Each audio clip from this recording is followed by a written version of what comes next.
Hello and welcomes to English DNA. आज का जो अपना वीडियो है वो ऑटोकैड की सीरीज का छठा वीडियो है। इससे पहले ऑटोकैड के अपने 5 वीडियोज आ चुके हैं।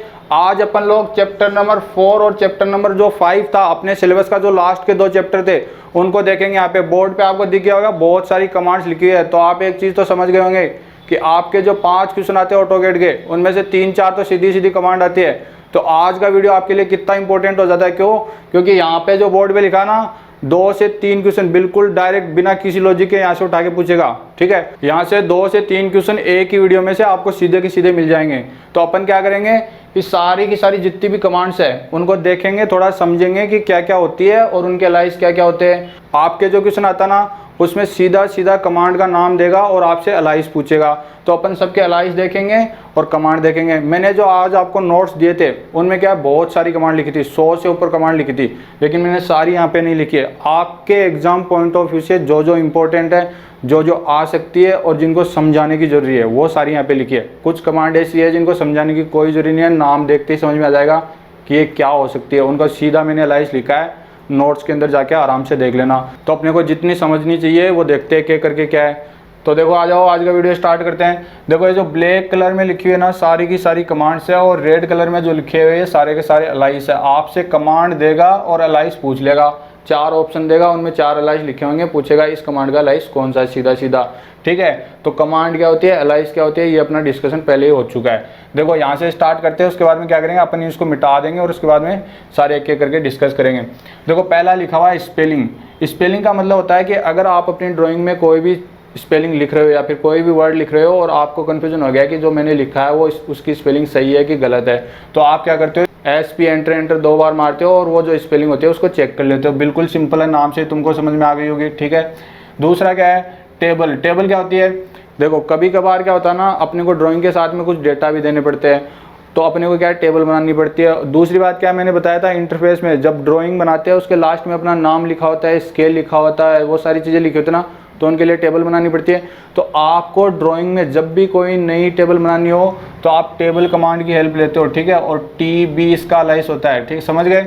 देखो मैंने आपको लास्ट वीडियो में क्या बताया था कि जब अपन सर्किल बनाते हैं तो उसकी रेडियस जो है डिस्टेंस कमांड से मेजर नहीं कर सकते, उसके लिए अलग से आपको कमांड लेनी पड़ेगी। वो कमांड कौन सी थी, अगर आपको रेडियस देखनी है तो आपको DRALIZE जो है वो एंटर करना पड़ेगा। 2 बार एंटर मारोगे तो आपके पास रेडियस कमांड जो है आपकी चालू हो जाएगी और आप किसी भी सर्किल की या आर्क की जो है रेडियस मेजर कर सकते हो। ठीक है, इससे देखो ये D और R है। उसके बाद में देखो डायामीटर, अगर मुझे रेडियस नहीं मुझे तो डायामीटर चाहिए, तो आप क्या करोगे, यहाँ पे DDI ये इसका अलाइज है, ये टाइप करोगे। इससे देखो एक चीज़ आप लिंक करो, देखो ये 2 लास्ट के RA ये रेडियस के ना, और ऐसे ही डायामीटर के 2 लास्ट के, और इन दोनों के पहले क्या लग रहा है, DD लग रहा है ना, डिस्टेंस मेजर कर रहे हो डायामीटर की फॉर्म में या फिर रेडियस की फॉर्म में, समझ गए। फिर ऐसे मुझे क्या है, किसी पॉइंट के क्या चाहिए, ऑर्डिनेट चाहिए। ऑर्डिनेट मेजर करने के लिए तुम क्या करोगे, वही जो D तो आ गया ये, और ऑर्डिनेट के स्टार्टिंग के 2 लेटर, समझ गए ना, जैसे इसमें हुआ था वैसे इसमें हुआ और वैसे इसमें हुआ। किसी भी पॉइंट के ऑर्डिनेट देखने हो तो तुम ये टाइप करोगे। उसके बाद में देखो तुम्हें लेयर, मान लो मुझे लेयर्स में काम करना है, 1 लेयर 2 लेयर 3 लेयर 3D के अंदर, तब मैं क्या करूँगा, LA एंटर करूँगा। ठीक है, लेयर कमांड का यूज़ करूँगा। लेयर कमांड का अलाइज क्या है, LA स्टार्टिंग के 2 लेटर। देखो अगर मुझे किसी भी ड्राइंग में एरिया को मेजर करना हो या फिर कोई एरिया स्पेसिफाई करना हो तो मैं एरिया कमांड का यूज़ करूँगा, और एरिया कमांड का जो अलाइज होता है वो होता है AA। देखो जो जो इम्पोर्टेंट होंगे ना मैं उनको गोला मार के और ऐसे स्टार लगा दिया करूँगा। तुम जब अपने नोट्स बनाओ तो वहाँ पे लगा लेना, नहीं तो जो मैंने नोट्स दिए उनको प्रिंट करवाना और उनमें ये लगा लेना। देखो इस तरीके की कमांड जो है इम्पोर्टेंट क्यों हो जाती है, ध्यान से देखना। आपसे पूछा एरिया और आपको ऑप्शन में क्या अलाइज देगा, AR दे देगा, A दे देगा, AA दे देगा और एक और कुछ और दे देगा। तो आप क्या सोचोगे कि यार ये स्टार्टिंग के 2 होते होंगे या फिर एक होता होगा, AA का तो कोई लेना देना ही नहीं है एरिया के अंदर। लेकिन अगर आप A एंटर करते हो तो वो दूसरी होती है, वो आगे कमांड बताऊंगा कि A से कौन सी कमांड होती है। तो आपको जो मैं गोला मार्क करूँ ना वो बिल्कुल ध्यान रखनी है, उनको हाईलाइट कर लेना। तो एरिया की होती है AA, उसके बाद देखो क्विक कैलकुलेटर। देखो कभी कभार अपने को क्या होता है ना कि कुछ डेटा होते हैं जो कैलकुलेट करने पड़ते हैं, अपन ड्राइंग बनाते रहते हैं और बीच बीच में ऐसे डेटा आ जाते हैं जिनको कन्वर्ट करना पड़ता है, तो उसके लिए क्या है, अपन कैलकुलेटर की हेल्प लेते हैं। ऐसे तो नहीं है ना कि तुम पेन लेके वहाँ पे ऐसे बैठ जाओगे कि मैं कैलकुलेट करूँगा, कैलकुलेटर आता है कंप्यूटर के अंदर, उसी की हेल्प लेते हैं। वो कैसे ऑन होता है, Ctrl+8, कंट्रोल के साथ में आप 8 दबाओगे और उसके बाद एंटर मारोगे ना तो आपके पास कैलकुलेटर ओपन होकर आ जाएगा। ठीक है, तो ये कैलकुलेटर का हो गया लाइस। ठीक है, कैलकुलेटर कैसे यूज़ करते हैं। उसके बाद में है रे होती है ना किरण। अगर आपको कोई रे बनानी है इनफाइनाइट लेंथ की तो आप रे कमांड का यूज़ करोगे और उसका अलाइस और इसकी कमांड दोनों का एक जैसा ही होता है, RAY। देखो उसके बाद में है आपके पास कंस्ट्रक्शन लाइन। ठीक है, कंस्ट्रक्शन लाइन कौन सी होती है, इसका दूसरा नाम भी है एक्स लाइन। कंस्ट्रक्शन लाइन कौन सी होती है, बहुत सारे टाइप की लाइन होती है, centre line, construction line, dash line, continuous line, है ना, उन्हीं में से एक होती है कंस्ट्रक्शन लाइन। और कंस्ट्रक्शन लाइन का होता है XL, इसको भी इम्पोर्टेंट कर लेना। ठीक है, क्योंकि देखो इसका जो है बिल्कुल अलग है, और अगर पूछेगा तो आपसे ये सीधे वाले नहीं पूछेगा, टेबल वेबल ऐसे ही उठपटांग पूछेगा। ठीक है, तो कंस्ट्रक्शन लाइन का हो गया XL। उसके बाद में देखो आपके पास लिखा हुआ फिल्टर। मान लो आपने कोई ड्राइंग बनाई और वो बहुत ही कॉम्प्लिकेटेड हो गई और आप उसमें से कुछ चीज़ें फ़िल्टर करना चाहते हो, कुछ चीज़ें अलग करना चाहते हो, तो आप क्या करोगे, फ़िल्टर कमांड का यूज करोगे। देखो इस कमांड से क्या होगा कि आप जो जो ऑब्जेक्ट आपकी ड्राइंग में से सेलेक्ट करोगे वो क्या है, डिलीट नहीं होंगे, वो फिल्टर हो जाएंगे, वो दूसरी जगह आप ले जाके सेव कर सकते हो उनको ना, तो ये होगी फ़िल्टर। और इसका क्या होता है FI। ज़्यादातर जो कमांड होती है ना उनके लाइस स्टार्टिंग के 2 से ही होते हैं, लेकिन वो आपके एग्जाम में नहीं आएंगे, ये भी ध्यान रखना।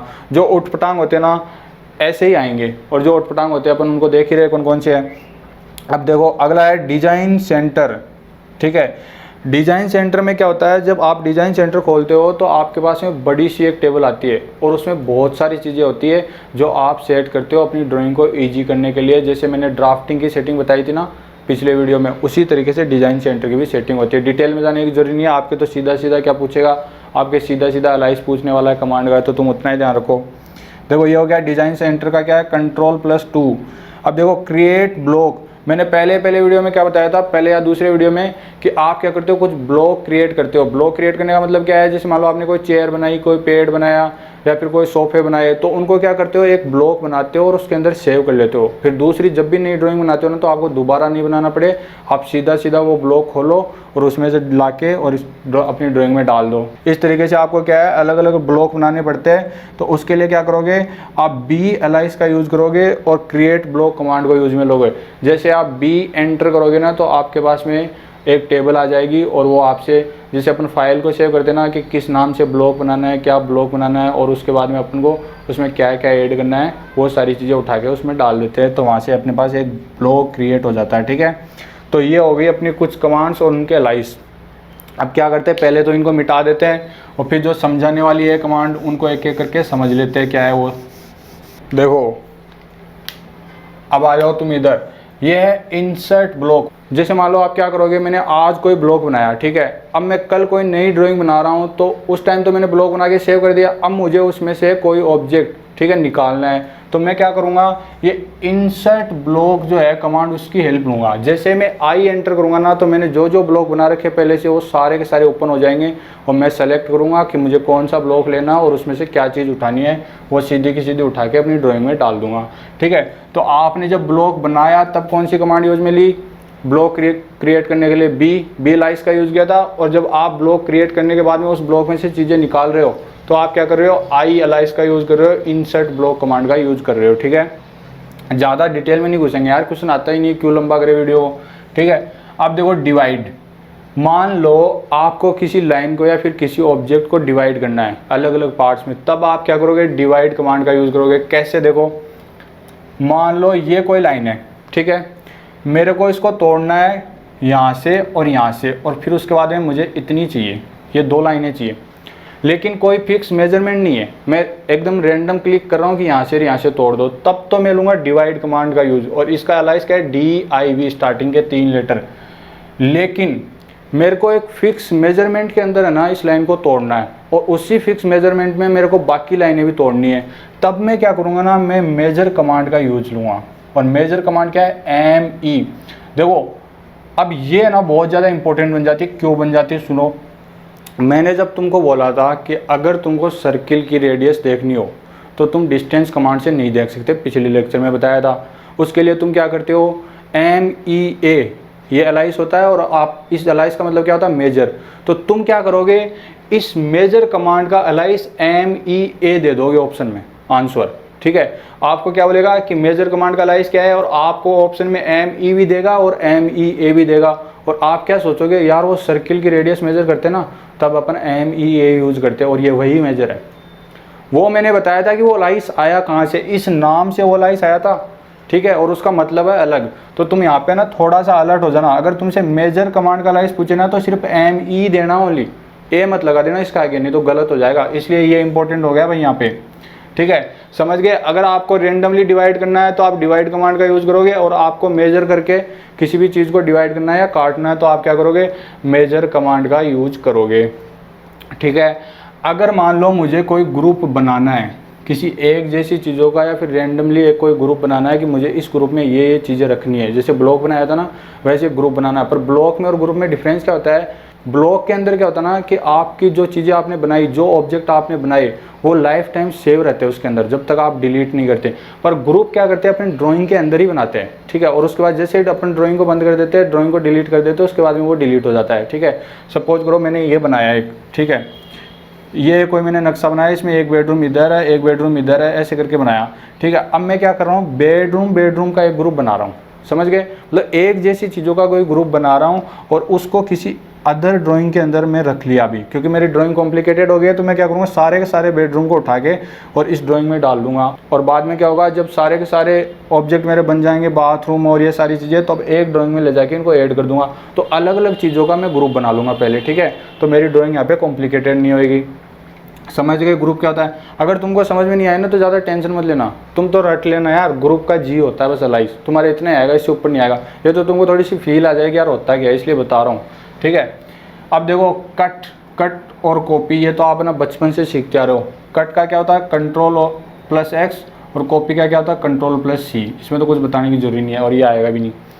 आपके आ सकता है ये वाला कॉपी विथ बेस पॉइंट। इसका मतलब क्या हुआ, देखो मान लो ये कोई ब्लॉक है या फिर ये कोई स्क्वायर है, मुझे कॉपी करना है इसको, ये यहाँ पे बना हुआ है, मुझे इसको कॉपी करना है यहाँ पे, ठीक है। अब मैं इसको यहाँ पे कॉपी कैसे करूँगा भाई, मैं जैसे इस पर क्लिक करूँगा कि यहाँ से इसको कॉपी किया, उठाया, इस पर क्लिक करूँगा, तो हो सकता है ये यहाँ पे ऐसे पकड़ ले इस पॉइंट को और ये ब्लॉक बन जाए कुछ इस तरीके से, हो सकता है ये वाला पॉइंट पकड़ ले और ये नीचे बन जाए। तो आपको क्या करना होगा कि एक बेस पॉइंट सेलेक्ट करना होगा, उसके हिसाब से आप क्या करोगे, कॉपी करोगे। मान लो मैंने ये जो वाला जो है बेस पॉइंट सेलेक्ट किया, अब मैं इसको कॉपी करना चाहता हूँ, तो जैसे ही मैं इसको कॉपी की कमांड लेके यहाँ पे जाके क्लिक करूँगा ना, तो ये वाला ब्लॉक ही बनेगा ओनली, ठीक है। और आपका बेस पॉइंट कौन सा हो गया, ये, ठीक है। यहाँ पे क्लिक करते ही ये बेस पॉइंट पकड़ लेगा। तो आप क्या करते हो, जब इस ड्राइंग में कॉपी करते हो ना, तो कॉपी विद बेस पॉइंट करते हो, ना कि डायरेक्ट कॉपी करते हो, नहीं तो ऑब्जेक्ट कैसे उल्टा सीधा कैसे भी जाके कॉपी हो जाएगा, ठीक है। तो ये आपके आ सकती है। इसको कैसे यूज़ करते हो आप, कंट्रोल, उसके साथ में शिफ्ट और सी, बीच में एक शिफ्ट आपके पास एक्स्ट्रा आ गया, ठीक है।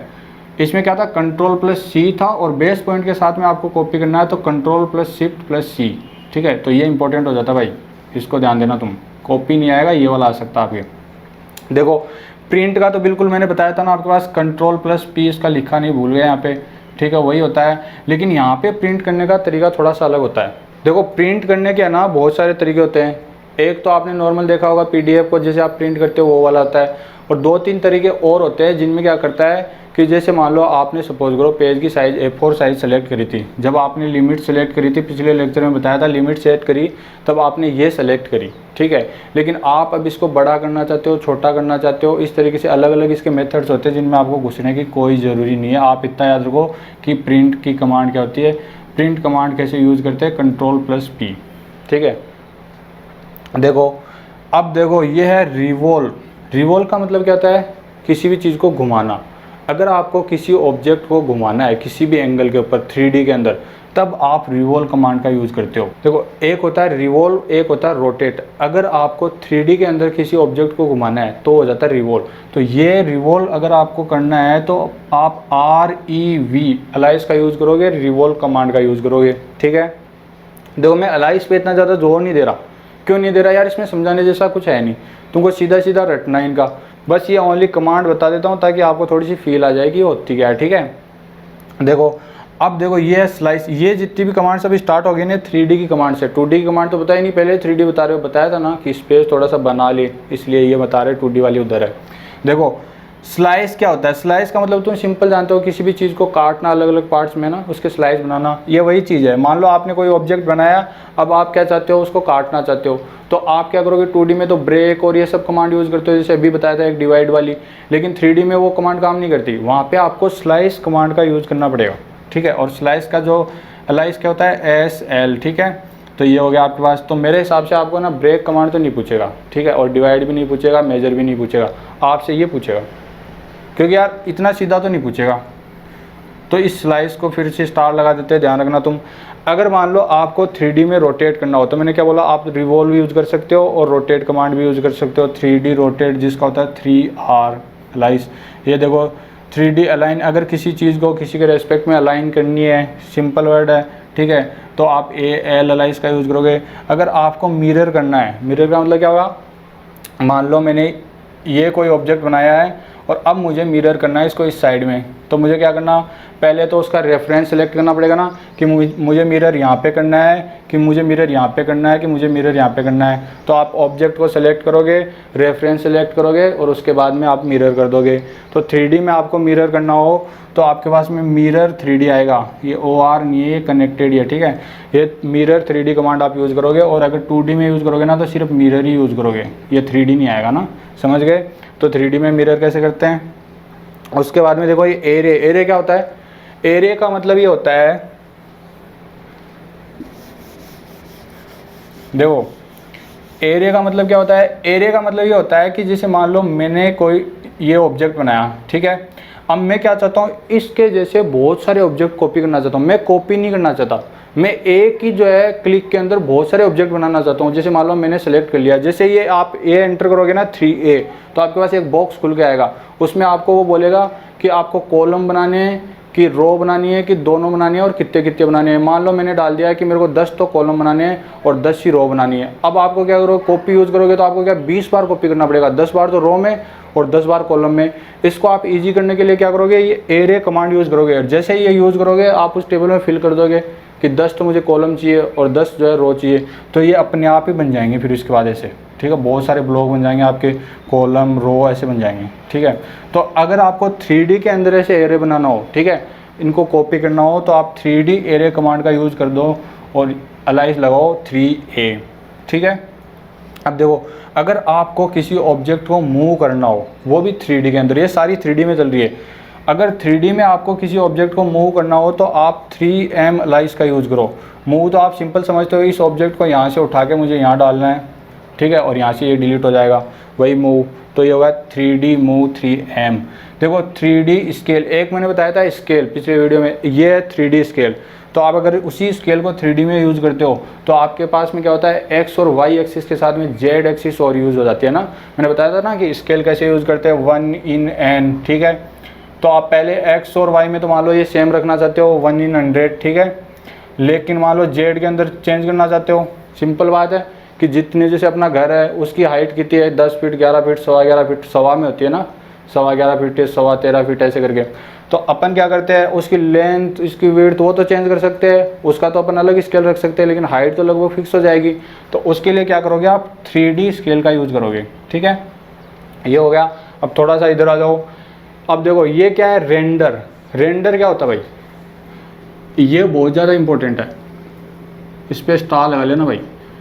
रेंडर का मतलब ये होता है कि मान लो आपने कोई वायर फ्रेम बनाई, ठीक है। वायर फ्रेम का मतलब क्या हुआ, 3D में बनेगी। जैसे मान लो ये है, इसको मैं 3D बना देता हूँ, अभी देखो बन जाएगा, ये बन गया। ये 3D वायर फ्रेम है, आपको सिर्फ ये दिख रहा है, इसके प्लेन थोड़ी दिख रहे हैं, तो ये वायर फ्रेम हो गया। देखो मैं क्या चाहता हूँ ना कि ये जो वायर फ्रेम है ना, इसका रियल पिक्चर कैसा होगा वो देखना चाहता हूँ। अभी तो क्या है, बस ये इतना ही दिख रहा है, मैं चाहता हूँ कि इससे प्लेन भी दिखे। तब मैं क्या करूँगा, उस रेंडर कमांड का यूज़ करूँगा। जैसे ही वो रेंडर RR एंटर करूँगा ना 2 बार, तो मेरे पास में क्या आएगा, एक बॉक्स ओपन होकर आएगा, और वो मेरे से क्या बोलेगा कि आपके जैसे इसके अंदर 6 प्लेन है, ठीक है, तो बोलेगा कौन से प्लेन का क्या कलर रखना है, ठीक है, और आपको कितने प्लेन देखने हैं, सारी चीज़ें एक टेबल आएगी, वो मांग लेगा। तो जैसे मैं मान लो इसका रेड कलर सेलेक्ट कर दिया दोनों, और इन दोनों का जो ग्रीन कर दिया, ब्लू कर दिया, तो मेरे पास में एक सॉलिड ऑब्जेक्ट टाइप का दिखने लग जाएगा। तो आपने क्या किया, जो आपने वायर फ्रेम बनाई थी उसको आपको रियल में देखना कि रियल में ये चीज़ कैसी दिखेगी, उसके लिए आप रेंडर कमांड का यूज़ करते हो। ठीक है, चलो ये आ जाओ मटेरियल। मटेरियल का क्या है, MAT स्टार्टिंग के 3 लेटर। मटेरियल से क्या मतलब है, तुमने देखा होगा कभी कभार आपके पास ड्राइंग आती है तो उसमें क्या आपको ब्रिक्स दिख रही होती है, जैसे ब्रिक वॉल दिख रही है तो आपको रियल में ब्रिक वॉल दिख रही होती है। ठीक है, तो अलग अलग मटेरियल तो है, उसमें बहुत सारे मटेरियल थे, जैसे कंक्रीट, स्टील, आपके पास सॉइल और इस तरीके से बहुत सारे ब्रिक्स वगैरह। तो आपको जो भी अपनी ड्राइंग में मटेरियल लगाना ना, वो वहाँ से वो MAT जैसे एंटर करोगे ना तो आपके पास मटेरियल की लिस्ट आएगी, आप सेलेक्ट करो कौन से ऑब्जेक्ट पे लगाना, वहाँ से लगा दो। ठीक है, अब देखो लाइट्स, जो लाइट्स कमांड होती ना उसकी वैसे तो कोई अलाइस नहीं होता, उसको आपको उसके इंटरफेस में से सेलेक्ट करना पड़ता है। ऊपर की साइड में आती है, कोने के अंदर लाइट्स का बटन आता है बल्ब का सा, वहाँ से आपको सेलेक्ट करना होता है, जिसको बोलते हैं लाइट पैनल। अब ये लाइट्स क्या होती है मैंने पहले भी बताया था, एक बार दोबारा से बता देता हूँ। मान लो ये कोई 3D ऑब्जेक्ट है, ठीक है, ये वाला, और इसके सारे के सारे प्लेन अलग अलग कलर में दिख रहे हैं, और इसके अंदर मान लो कोई छोटा सा ऑब्जेक्ट है, ये सर्किल मान लो या फिर कैंडल मान लो, कुछ ही मान लो। अब जब आप ऑब्जेक्ट को देखोगे, इस 3D ऑब्जेक्ट को देखोगे तो आपको क्या है, सिर्फ प्लेन दिख रहे होंगे।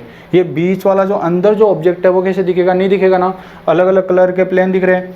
तो आप क्या करोगे, इस पर लाइट्स लगाओगे। अब लाइट्स क्या बहुत तरीके की होती है, एक तो होती है पिन पॉइंटेड लाइट, एक होता है सरफेस लाइट। उससे अब देखो इनमें फ़र्क क्या था, मान लो मैंने यहाँ पर लाइट लगाई और उसके बाद में इस लाइट को इस पर प्रोजेक्ट किया, पिन पॉइंटेड लाइट लगाई। मान लो ये कैंडल है और इसके पिन पॉइंटेड लाइट लगाई, और मैं सिर्फ इसकी फ्लेम देखना चाहता हूँ, पूरी कैंडल नहीं देखना चाहता, इसीलिए तो पिन पॉइंटेड यूज़ करूँगा, नहीं तो दूसरी लाइट यूज़ करूँगा, सरफेस लाइट। तो इस तरीके से ये जब लाइट लगाऊंगा ना तो ये सारे के सारे प्लेन है ये हो जाएंगे ट्रांसपेरेंट, और मुझे ये फ्लेम दिखने चालू हो जाएगी। ठीक है, अगर पॉइंट लाइट यूज़ करूँगा तो जो जिस पॉइंट पे मैं डालूंगा लाइट वही दिखेगा, और अगर सरफेस लाइट यूज़ करूँगा तो मुझे ये नीचे वाला का पूरा प्लेन दिख जाएगा, साथ में पूरी की पूरी कैंडल भी दिख जाएगी। ठीक है, तो इस तरीके के बहुत सारी लाइट्स होती है जो आप क्या करते हो 3D में, अगर किसी ऑब्जेक्ट को आपको देखना है तो आप यूज करते हो। देखो इसके बाद में आपके पास क्या है, उप्स। कभी कभार क्या होता है ना, अपन कोई काम कर रहे थे है ना, और कोई चीज़ गलत हो जाती है तो अपने मुँह से क्या निकलता है, उप्स। ये वही उप्स है। सपोज करो आप कोई काम कर रहे थे, ड्राइंग बना रहे थे, और गलती से आपसे कोई ऑब्जेक्ट डिलीट हो गया या फिर कोई लाइन डिलीट हो गई जो आप डिलीट करना नहीं चाहते थे, तो क्या करोगे, दिमाग खराब हो जाएगा ना। तो उसके लिए इन्होंने क्या एक उप्स कमांड दी, जैसे ये OOPS उप्स एंटर करोगे ना तो वो लाइन वापस आ जाएगी, या फिर वो ऑब्जेक्ट डिलीट हुआ ना, रिसेंट जो डिलीट हुआ वो वापस आ जाएगा। इसके लिए आप अंडू भी करते हो। ठीक है, 2D के अंदर अंडू भी काम आती है। तो ये उप्स हो गया। उसके बाद ये देखो पर्ज। पर्ज का मतलब क्या हुआ भाई, इस पर्ज का अलाइस भी पर्ज ही है। ठीक है, पर्ज का मतलब ये होता है कि कभी कभार क्या होता है, ड्राइंग बहुत ही कॉम्प्लिकेटेड हो जाती है। ठीक है, जैसे 3-4 दिन से कंटिन्यूस ड्राइंग बना रहे हो, लेकिन कुछ डेटा ऐसे होते हैं, कुछ ऑब्जेक्ट ऐसे होते हैं जो पहले तो यूज में आ रहे थे लेकिन अब यूज में नहीं आ रहे। मान लो किसी ऑब्जेक्ट की हेल्प से आपने दूसरा ऑब्जेक्ट बनाया, ठीक है, तो जो ऑब्जेक्ट पहले बनाया था जिसकी हेल्प से बनाया था वो वाला ऑब्जेक्ट भी ड्राइंग में है, और जो नया बनाया वो भी है। तो जो पुराना ऑब्जेक्ट है वो अपने कोई काम का नहीं है। ठीक है, तो अपन क्या करते हैं कि बहुत सारे डेटा ऐसे होते हैं जिनको डिलीट करना पड़ता है, वो अपने काम के नहीं होते, अपनी ड्राइंग को थोड़ा सा ईजी करने के लिए, नहीं तो वो बहुत ज़्यादा कॉम्प्लिकेटेड हो जाती है। तो उसके लिए आप पर्ज कमांड का यूज़ करते हो। ठीक है, अब देखो ये तो हो गई आपकी 3D की कुछ कमांड्स। अब देखो ये रेड कलर में लिखा है, क्यों लिखा भाई इसको, बाकी सबको तो ब्लैक में लिखा है। एक क्वेश्चन या तो डिप्लोमा में या डिग्री में इस बार 100% यहाँ से पूछेगा। रेलवे में तो पूछा था, हर पेपर में पूछा था, और पिछली बार जो तुम्हारे RSMSSB का पेपर हुआ था ना 2016 में, उसमें यहाँ से क्वेश्चन एक ही पेपर में आया था। ठीक है, और इस बार मैं गारंटी के साथ कहता हूँ एक क्वेश्चन देखना इन 4 में से आएगा। अब ये 4 क्या, बड़े ध्यान से देखना तुम। देखो ऑटोकैड में जो फाइल सेव होती है ना उनका कुछ फॉर्मेट होता है, जैसे अपने पास PDF, JPG इस तरीके से फॉर्मेट होते हैं ना, वैसे ऑटोकैड में जो फाइल सेव होती है ना उनके अलग अलग फॉर्मेट होते हैं, और वो ये 4 है। और इनका मतलब क्या होता है, देखो आपकी जो फाइनल ड्राइंग जो सेव होती है, जिसको आप सॉफ्टवेयर में से निकालते हो, जैसे आपकी PDF सेव होती है ना, वैसे वो जो फॉर्मेट होता है ना वो होता है ऑटोकैड में DWG। और ये DWG कहाँ से आया, ये ड्राइंग से आया, ड्राइंग वर्ड से आया आपके पास DWG। जो भी ड्राइंग सेव होएगी फाइनल होएगी DWG फॉर्मेट में। ठीक है, अब देखो DWG फॉर्मेट में जो सेव होती है ना वो तो होती है फाइनल, उसके साथ में क्या होता है ना, जैसे जैसे आपका एक ऑब्जेक्ट बना, दूसरा ऑब्जेक्ट बना, तो उसके साथ में क्या होता है ना, आपका एक बैकअप फाइल बनती रहती है। जैसे बैकअप फाइल होती है ना अपनी, जो अब जैसे व्हाट्सअप की बैकअप फाइल, वैसे ही क्या होता है, आप जो ड्राइंग बना रहे होते ना, उसका एक बैकअप फाइल बनती रहती है, ताकि आपके पास अगर कोई चीज़ डिलीट हो जाए तो आप एक कमांड होती है जो अभी बताऊंगा, उसको यूज़ करके वापस से अपनी फाइल को ला सकते हो। ठीक है, तो ये बैकअप के नाम से आपके पास मिला .bak, और उसकी कमांड क्या होती है, मूव बैक। ठीक है, इस कमांड का ध्यान रखना, मूव बैक कमांड का यूज़ करके तुम वापस से अपनी फाइल को ला सकते हो जो डिलीट हो गई तुमसे गलती से। क्यों? क्योंकि तुम्हारे पास एक बैकअप फाइल पहले ही बन चुकी है। लास्ट में क्या होता है, जैसे जैसे मान लो आज मैंने कोई ड्राइंग बनाई, उसका एक बैकअप फाइल बन गई, कल उसी ड्राइंग को ओपन करके उसमें कुछ और एडिट कर रहा हूँ, तो वो बैकअप फाइल जो क्या होती है, अपने आप अपग्रेड होती है। जो कल वाली बैकअप फाइल थी ना, वो डिलीट हो जाएगी। ठीक है, और आज एक नई बैकअप फाइल बनेगी जिसमें कल वाला डेटा भी होगा और आज का डेटा भी होगा। और जब आप पूरी ड्राइंग को जब क्लोज कर दोगे, अब आपको प्रिंट लेना है, तो जब प्रिंट लोगे ना, वो आपके पास फाइल आएगी DWG फॉर्मेट। सपोज करो मैंने अपने कंप्यूटर से जो है उस ड्राइंग को निकाला, उस फाइल को अब मैं दूसरे कंप्यूटर में ऑटोकैड में डालना चाहता हूँ, तो वो जो फाइल ट्रांसफ़र करोगे ना जिस फॉर्मेट के अंदर, वो होता है DWG। और जब आप काम कर रहे होते ना, तो साथ में बैकअप फाइल बनती है, उसका फॉर्मेट होता है .bak पे, .bak, और ये होती है उसकी कमांड मूव बैक। ठीक है, और ये इसका लाइस होता है मूव बैक, MOVEBAK। समझ गए दोनों में अंतर क्या है? ये तुरंत बनती है आपके पास काम करते टाइम, और ये लास्ट में। अब देखो ये क्या लिखा, .SV और ये डॉलर का निशान है।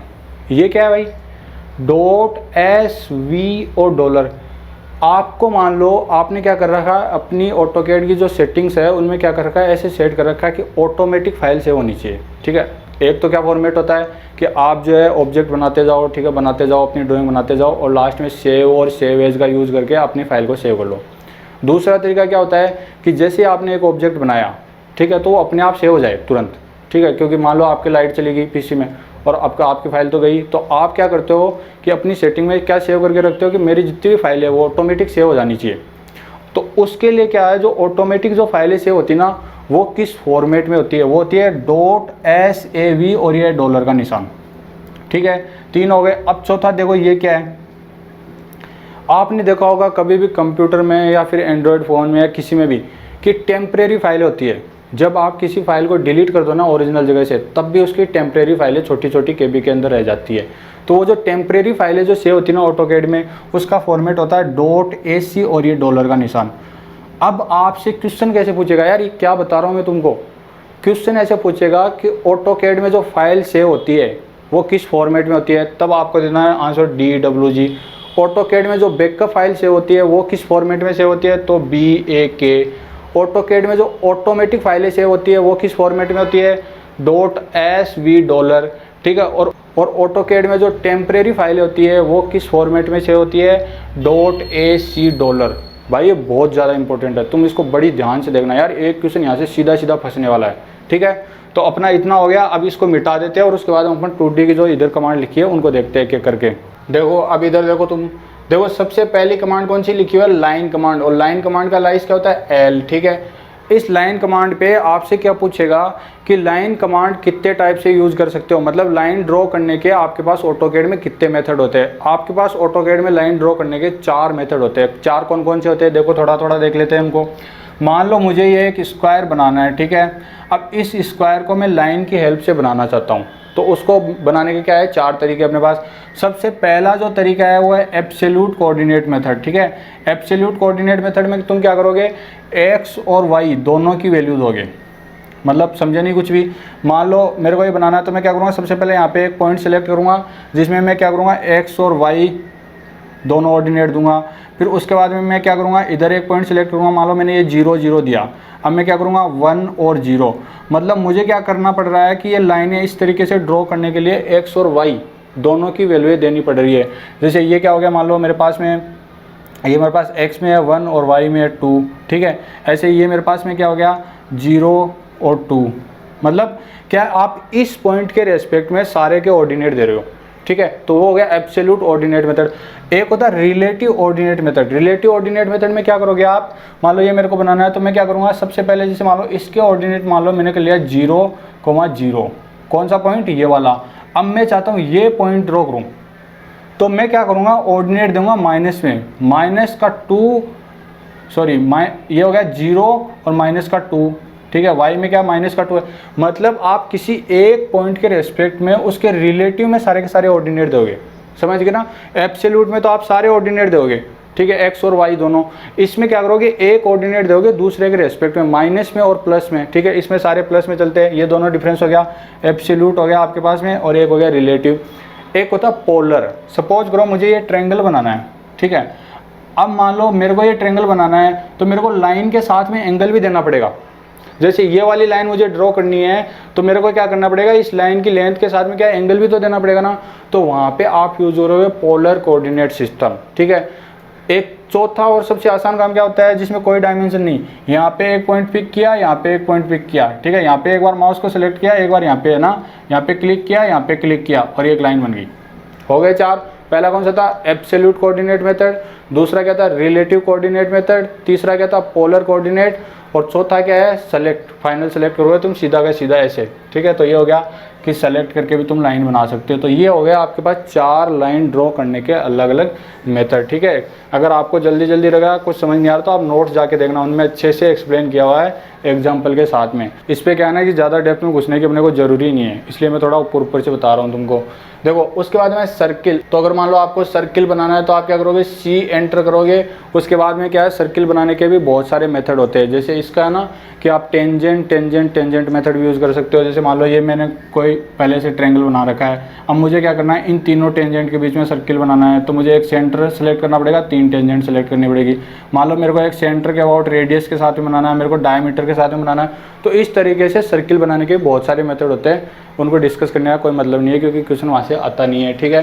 देखो आपको किसी भी चीज़ को इरेज करना होना तो आप क्या करोगे, इरेज कमांड का यूज़ करोगे। इरेज कमांड का लाइस क्या होता है, ई। इसका यूज़ करके आप किसी को इरेज कर सकते हो। मान लो कोई चीज़ आपने इरेज कर दी, ठीक है, और आपको वो वापस लेनी है, तो आप क्या कर सकते हो, या तो ऊप्स कमांड का यूज़ कर सकते हो अगर आपने तुरंत अभी अभी इरेज करी है। ऊप्स कमांड में क्या होता है ना, अंडू में तो क्या आप जितनी बार अंडू करोगे ना उतना पहले का आता जाएगा, पुरानी चीज़ें वापस ही आती जाएगी। लेकिन ऊप्स कमांड एक ही बार यूज़ करती है, मतलब आपने जो अभी रिसेंटली जो ऑब्जेक्ट डिलीट किया ना उसको आप वापस ले सकते हो, उसके पहले वाले जो डिलीट किया था ना उसको वापस नहीं ले सकते। उसके लिए आपको क्या यूज़ करना पड़ेगा, अंडू। और अंडू का लाइस क्या होता है, यू, ठीक है। ये हो गया। अब देखो मान लो किसी चीज़ को मिटाना है या फिर किसी ऑब्जेक्ट को डिलीट करना है, तो एक तो आपके पास हो गया इरेज, ठीक है। दूसरा तरीका क्या है, आप माउस से डायरेक्ट भी कर सकते हो। कैसे कर सकते हो, तो देखो इसमें क्या होता है ना कि जैसे मान लो ये कोई 2 ऑब्जेक्ट है, ठीक है, एक ये वाला ऑब्जेक्ट है और एक यहाँ पे कोई ऑब्जेक्ट है। अब मैं क्या चाहता हूँ कि माउस की हेल्प से इनको डायरेक्ट ही है ना डिलीट करना चाहता हूँ या फिर इरेज करना चाहता हूँ। तो अपन नॉर्मल कंडीशन में क्या करते हैं, जब भी अपने को कोई चीज़ को सिलेक्ट करना होता है या फिर जैसे मान लो किसी वर्ड को सिलेक्ट करना है तो अपन क्या करते हैं, माउस को वहाँ पे लगाते हैं, अपने कर्सर को लगाते हैं, राइट वाला बटन दबाते हैं और उसके बाद में उसको ऐसे करते हैं थोड़ा सा साइड में। वैसे इसमें होता है, अगर आप माउस को जो थोड़ा सा दबा के राइट वाला बटन और आप ऐसे चलते हो, विंडो को इस तरीके से ले जाते हो, तो आपके पास में क्या होता है, ऐसे एक वायर फ्रेम बनता है, मतलब ऐसा ब्लॉक बनता है। ये जो ब्लॉक होता है ना, ये होता है आपके पास ब्लू कलर का। किस कलर का, ब्लू, मतलब लेफ्ट टू राइट चलते हो तो ब्लू कलर का ब्लॉक बनता है। और इस ब्लॉक के अंदर जितने भी ऑब्जेक्ट आ जाते हैं वो सारे के सारे डिलीट हो जाते हैं, ठीक है, समझ गए। मतलब अगर मान लो ये ब्लॉक बना मेरा इतना, अब देखो ये वाला ऑब्जेक्ट तो मेरा पूरा आ गया, लेकिन ये क्या है, थोड़ा सा टच हुआ है, तो जो ऑब्जेक्ट पूरा सेलेक्ट हो जाएगा ना इसके अंदर वही डिलीट होगा, जो टच हुआ है वो डिलीट नहीं होगा। उसके लिए आपको क्या करना पड़ेगा, आपको राइट टू लेफ्ट चलना पड़ेगा, ठीक है। आप इधर से इधर जब चलेंगे, यहाँ पे पॉइंट को सिलेक्ट करेंगे और उसके बाद में अपना फ्रेम बनाएंगे। इस वाले में क्या आपके पास ग्रीन कलर का बॉक्स बनेगा। किस कलर का, ग्रीन कलर का, राइट टू लेफ्ट में। इस इधर से जब सिलेक्ट करेंगे तो जितने भी ऑब्जेक्ट टच हो जाएंगे ना, चाहे वो ऑब्जेक्ट उसके अंदर पूरा नहीं आया हो, लेकिन जितने ऑब्जेक्ट टच हो जाएंगे ना वो सारे के सारे डिलीट हो जाएंगे। तो क्वेश्चन कैसे पूछेगा कि जब आपका विंडो सिलेक्शन मेथड होता है उसमें आप लेफ्ट टू राइट चलते हो तो कितने ऑब्जेक्ट सेलेक्ट हो जाते हैं, क्या वो सारे के सारे ऑब्जेक्ट सेलेक्ट हो जाते हैं जो उसके टच कर जाते हैं विंडो के, या फिर ओनली वही वाले ऑब्जेक्ट्स डिलीट होते हैं जो सारे उसके अंदर आ जाते हैं, ठीक है, या फिर कौन से कलर की विंडो होती है, ऐसे पूछ सकता है आपसे, ठीक है। तो समझ गए कि left to right blue colour की होती है, जो ऑब्जेक्ट पूरा कंप्लीटली उसके अंदर आ जाता है विंडो के वही डिलीट होता है, और इधर से जो टच कर गया, जो भी विंडो के टच कर गया ऑब्जेक्ट वो पूरा का पूरा डिलीट हो जाता है, ठीक है। और ग्रीन कलर की विंडो होती है कि इधर से राइट टू लेफ्ट, ठीक है, समझ गए। अब देखो ऑफसेट का मतलब क्या है, मान लो मुझे ऑफसेट बनाना है, किसी चीज़ को कॉपी करना है पर किसी के रेस्पेक्ट में कॉपी करना है। कैसे, देखो समझो, मान लो मुझे ये सर्किल है, इसको कॉपी करना है पर इधर करना है, जैसे मिरर करते ना वैसे ही। तो मुझे कॉपी करना है इसके रेस्पेक्ट में, मतलब इसके रेस्पेक्ट में मुझे ऑफसेट लेना है इसका एक, तो वो होता है ऑफसेट, ठीक है। जैसे मिरर होता है ना वैसे ही, बट ऑफसेट में मिरर में फ़र्क क्या होता है, ऑफसेट आप एक से ज़्यादा ले सकते हैं, मिरर एक ही ले सकते हैं। मान लो मुझे इसको इधर की साइड में ऐसा कैसा ऑब्जेक्ट चाहिए तो मैं मिरर भी कर सकता हूँ, लेकिन मुझे क्या चाहिए, एक से ज़्यादा ऑफसेट चाहिए और मुझे फिक्स डिस्टेंस के ऊपर चाहिए। मिरर के अंदर आपको बार बार डिस्टेंस फिक्स करनी पड़ेगी। मान लो मुझे 1 यूनिट के ऊपर, मान लो मुझे 1 यूनिट के बाद में इस तरीके से बहुत सारे चाहिए, तो क्या करोगे आप 1 डिसाइड करोगे, उसके बाद में ये ऐसे ऐसे करके बढ़ते जाएंगे। आप माउस को क्या है इधर इधर इधर क्लिक करते रहोगे, अगर आपको इधर चाहिए तो इधर क्लिक करते रहोगे। जैसे एरे बोला था ना मैंने, लेकिन एरे में क्या होता है कि बहुत सारे मल्टीपल ऑब्जेक्ट एक साथ ही बन जाते हैं एक क्लिक के अंदर, और इस ऑफसेट में क्या आपको बार बार क्लिक करना पड़ता है। तो कुछ एरे के जैसा ही है ये, है ना, समझ गए बात। ऑफसेट क्या होता है, ट्रिम क्या होता है, ट्रिम सिंपल तुम देखो किसी चीज़ को काटना हो, जैसे मान लो मुझे ये कोई ब्लॉक है, इसको ऐसे काटना है तो मुझे ट्रिम करना होगा। ट्रिम करने के बाद में आपके पास ऑब्जेक्ट कैसा हो जाएगा, ऐसा हो जाएगा। तो ट्रिम करने की क्या कंडीशन होती है, ट्रिम तब भी होता है जब 2 लाइनें जुड़ी हुई हो। सपोज करो ये जुड़ा हुआ ही नहीं है, ठीक है, ये ऐसे ही है पहले से ही, और तुम मुझे बोले कि इसको ऐसे काटो, ठीक है, और मुझे ये ऐसा चाहिए उसके बाद में, तो ये ऐसा नहीं बनेगा। जब दोनों लाइनें यहाँ से कनेक्टेड होगी ना तब भी आप किसी चीज़ को ट्रिम कर सकते हो, ये इसकी कंडीशन होती है। पर जब दोनों लाइनें कनेक्टेड नहीं हो तब फिर उसके लिए दूसरी कमांड आती है। देखो ये हो गया ट्रिम, उसके लिए फिर आप एज कमांड यूज़ करोगे, ठीक है, और उसका क्या है एलाइस होगा ई। एज कमांड यूज़ करके आप इस लाइन को यहाँ से काट सकते हो और इसको यहाँ से काट सकते हो, एज पे से काट सकते हो इसको, ठीक है। अब देखो इसके बाद में क्या है, एक्सटेंड। एक्सटेंड का एलाइस क्या है, ई एक्स। ये क्या चीज़ होती है, मान लो मैंने यहाँ पे कोई लाइन बनाई, फिर इधर से भी एक लाइन बनाई, थोड़ी देर बाद में मुझे पता चला कि यार ये लाइन तो इसके टच ही नहीं हो रही, या फिर इस लाइन को इसके टच कराना है, तो मैं क्या करूँगा, एक्सटेंड कमांड का यूज़ करूँगा और यहाँ पे क्लिक करूँगा एक बार यहाँ पे क्लिक करूँगा तो ये लाइन इसको ज्वाइन कर लेगी। मतलब इस लाइन को मैंने एक्सटेंड किया है इस तक, समझ गए बात को। तो ये हो गया आपके पास एक्सटेंड कमांड। उसके बाद देखो मूव कमांड में पहले बता चुका हूँ, किसी चीज़ को मूव करना हो तो किसी ऑब्जेक्ट को दूसरी चीज़ को मूव करना हो, ठीक है। उसके बाद रोटेट, किसी चीज़ को रोटेट, एक बताया था मैंने रिवोल्व, एक बताया था रोटेट। 3D में क्या बताया था, रिवोल्व, और यहाँ पे क्या है, यहाँ पे वही चीज़ है रोटेट, ठीक है। उसके बाद मिरर में बता चुका हूँ पहले। उसके बाद एरे, 3D वाला जो एरे होता है ना वैसे 2D में भी होता है, ठीक है, जिसका अलाइस क्या होता है, AR होता है। अब देखो इधर से देखो पॉलीगन, पॉलीगन क्या होता है समझ रहे हो ना। अगर आपको वो पॉलीगन बनाना है तो आप क्या करोगे, POL एलाइस का यूज़ करोगे। अगर किसी चीज़ को स्ट्रेच करना है, सपोज करो ये मेरा कोई ऑब्जेक्ट है और मुझे इसको स्ट्रेच करना है इतना, मुझे इतना बड़ा बनाना है, सेम टू सेम ऐसा ही ऑब्जेक्ट है लेकिन इसको बड़ा बनाना है, ये छोटा बन गया, तो आप क्या करोगे, स्ट्रेच कर दोगे इसको, ठीक है। उसके लिए एस यूज़ करोगे। अगर किसी चीज़ को ब्रेक करना है, जिसे मैंने बताया था ना ब्रेक, ये चीज़ है, इसको मुझे यहाँ से ब्रेक करना है, ठीक है, तो आप क्या करोगे, ब्रेक कमांड का यूज़ करोगे। अगर किसी 2 लाइनों को ज्वाइन करना, मानो ये 2 लाइन बनी हुई है, मैं चाहता हूँ इनको ज्वाइन करें, तो आप क्या करते हो, इसको एक्सटेंड भी कर सकते हो, इसको ज्वाइन भी कर सकते हो। लेकिन ज्वाइन और एक्सटेंड में फ़र्क क्या होता है, ज्वाइन वैसी वही यही 2 लाइनें होगी। मान लो आप इन दोनों को ज्वाइन करना चाहते हो ना, तो ये ज्वाइन नहीं होगी क्योंकि ये अलग अलग डायरेक्शन में है। ज्वाइन में आपकी डायरेक्शन है ना सेम होनी चाहिए, इसलिए दोनों कमांड अलग अलग है, ठीक है। तो ये हो गया आपके पास क्या, ज्वाइन। अब देखो फिलेट क्या होता है, चेम्पर क्या होता है। फिलेट और चेम्पर में से आपके पास में पूरे चांस बनते हैं कि यहाँ से ये वाले पूछे, क्योंकि ये बहुत ज़्यादा इंपॉर्टेंट होते हैं, इनमें थोड़ा थोड़ा डिफरेंस भी होता है दोनों में। देखो क्या होता है, फिलेट क्या होता है, चेम्पर क्या होता है। मान लो ये कोई रेक्टेंगल है, मुझे इसका ये वाला कोना काट के और इसको इस तरीके से बनाना है, मतलब ये क्या स्ट्रेट है, ठीक है। इस तरीके से अगर मुझे बनाना होगा तो मैं यूज़ करूँगा फिलेट का। बट मुझे ये ऐसे नहीं, मुझे इसको राउंड शेप में बनाना है, समझ रहे हो, ऐसे बनाना है, काटना तो है पर मेरे को ना फ्लैट नहीं चाहिए, स्ट्रेट नहीं चाहिए, मुझे राउंड चाहिए। तो मैं क्या करूँगा, इसको चेम्पर करूँगा। इसके लिए मुझे क्या करना पड़ेगा, रेडियस देनी पड़ेगी। क्यों, क्योंकि ये तो एक आर्क है ना, तो मुझे क्या करना, रेडियस देनी पड़ेगी। उसके लिए मैं चेम्पर यूज़ करूँगा। तो आपको स्ट्रेट काटना हो, ठीक है, तब आप किसका यूज़ करोगे, फिलेट का। और अगर आपको राउंड काटना हो तो आप चेम्पर का यूज़ करोगे। इसलिए दोनों इंपॉर्टेंट हो जाते हैं, क्योंकि बच्चे यहाँ पे कंफ्यूज हो जाते हैं कि चेम्पर तो क्या होता है और फिलेट क्या होती है, समझ गए। अब देखो आर्क, मान लो आपको कोई आर्क बनाना है, ठीक, तो उसके लिए क्या करो, ए यूज़ करोगे।